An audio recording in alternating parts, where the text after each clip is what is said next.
Salom kanalimiz obunachilari, sizlar bilan yana yuz ko'rishib turganimdan xursandman. Bugun sizlar bilan birgalikda o'tgan darsimiz davomi, ya'ni irregular verbs'ni o'rganamiz. Ya'ni bugun ham siz bilan 10 ta irregular verbs'ni o'rganamiz, asosiylarini.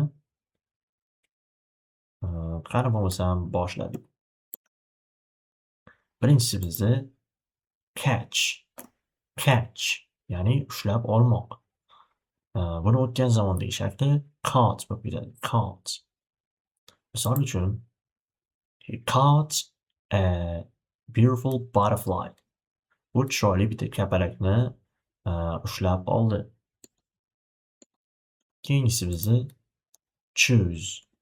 Choose, ya'ni tanlamoq. Buni o'tgan zamondagi shakli chose bo'lib ketadi. Chose. Misol uchun, I chose the wrong answer.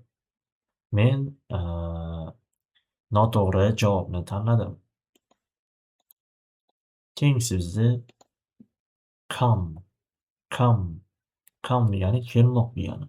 Buni o'tgan zamondagi shakli came bo'lib ketadi. Came. Misol uchun, they came to the party. Ular ziyofatga kelishdi.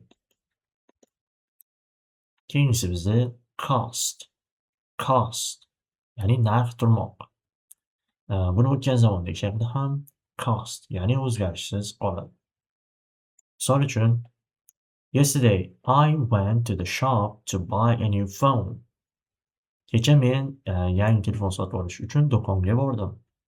However, iPhone 17 cost expensive. Ammo iPhone 17 qimmat turardi.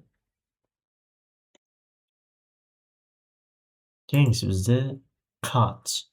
Cut, ya'ni cut degani bizda kesmoq degani. Bu ham o'tgan zamonda o'zgarishsiz qoladi. Misol uchun, she cut the paper. U qog'ozni kesdi. Keyingisi bizda do. Do, ya'ni bajarmoq. Buni o'tgan zamondagi shakli did bo'lib ketadi. Did. Misol uchun, he did a lot of tasks. U ko'p topshiriqlarni bajardi. Keyingisi bizda drink. Drink, ya'ni ichmoq degani.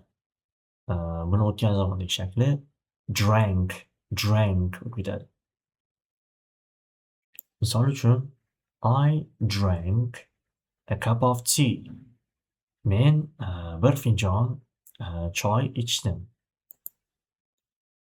Keyingisi bizda draw, ya'ni chizmoq degani. Buni o'tgan zamondagi shakli drew bo'lib ketadi. Drew. Misol uchun, I drew the picture of the elephants. Men fillarning rasmini chizdim. Keyingisi bizda drive, ya'ni mashina haydamoq degani. Buni o'tgan zamondagi shakli drove bo'lib ketadi. Misol uchun, I was late, so I drove fast. Men kech qoldim, shu sababli mashinani tez haydadim. Va bizda oxirgisi eat, ya'ni yemoq degani. Buni o'tgan zamondagi shakli ate bo'lib ketadi. Ate. Misol uchun, I ate a piece of cake. Men bir bo'lak tort yedim. Xo'p, do'stlar, bugungi darsimiz shundan iborat edi. Agar videoni foydali deb topgan bo'lsangiz, like bosib, kanalimizga obuna bo'lib qo'ying. E'tiboringiz uchun rahmat. Sog' bo'ling.